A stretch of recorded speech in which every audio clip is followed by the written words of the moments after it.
రాజ్‌ని తన అంతరాత్మ ప్రశ్నించినప్పటి నుంచి కుదురుగా ఉండలేకపోతూ ఉంటాడు. కావ్యని ఎంత మిస్ అవుతున్నాడో గుర్తు చేసుకుంటూ బాధపడుతూ ఉంటాడు.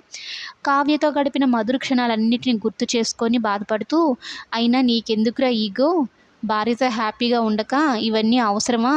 ప్రతిదానికి నేనున్నానంటూ వెళ్ళిపోతావు. నీది తప్పు, నీది తప్పు అన్నట్టు. ఇప్పుడు చూడు అన్నిటికి దూరం అయిపోయావు. అటు కంపెనీకి దూరం అయ్యావు. ఇట్లా ఇంట్లో వాళ్ళు మాట్లాడడం లేదు. అసలు లెక్క చేయడం లేదు. కావ్యనేమో అందరం ఎక్కిచ్చేశారు. నిన్నేమో పాతాళ లోకంలోకి తొక్కేశారనుకుంటూ వాటి గురించి ఆలోచిస్తూ ఉంటాడు. కానీ కావ్య ఉంటే నా లైఫ్‌లో ఎంతో బావుండు కదా అన్నట్టు అనుకుంటూ కావ్య గురించి ఆలోచిస్తూ ఉంటే, ఇంతలో కావ్య రాజ్‌కి ఫోన్ చేస్తుంది.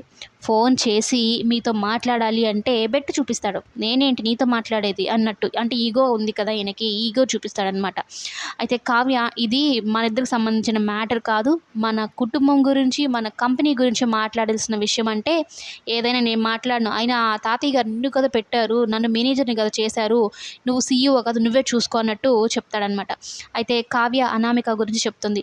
అసలు ఒక్కొక్కరినిగా నేను మీటింగ్ ఏర్పాటు చేస్తే ఒక్కరు కూడా రాలేదు. మన క్లయింట్స్ అందరిని వెనక్కి డబ్బులతో కొనేసి తన దగ్గరికి లాగేసుకుంది.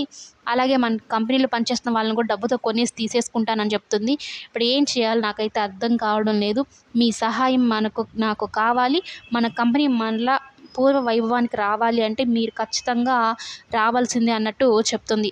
ఈ యొక్క విషయంలో మీ ఇగోని పక్కన పెట్టి నేనొక మీకు ఎంప్లాయీ లాగే అనుకోని రండి అన్నట్టు చెప్తుంది. దొరికావే నాకు బాగా అనుకోని, అయినా కంపెనీ విషయం కదా! రాజ్ కూడా కావ్య మాటలకే మక్కువ చూపిస్తాడనమాట. అనామిక వాళ్ళని ఎలాగైనా గట్టిగా బుద్ధి చెప్పాలని. రాజ్ పాతవన్నీ మర్చిపోయి కావ్యతో ఈ కంపెనీ విషయంలోనే కలిసిపోయి వర్క్ చేయాలన్నట్టు అనుకుంటాడు. అయితే అనామిక ఈలోపే మొత్తం అందరిని కొనేసింది కదా!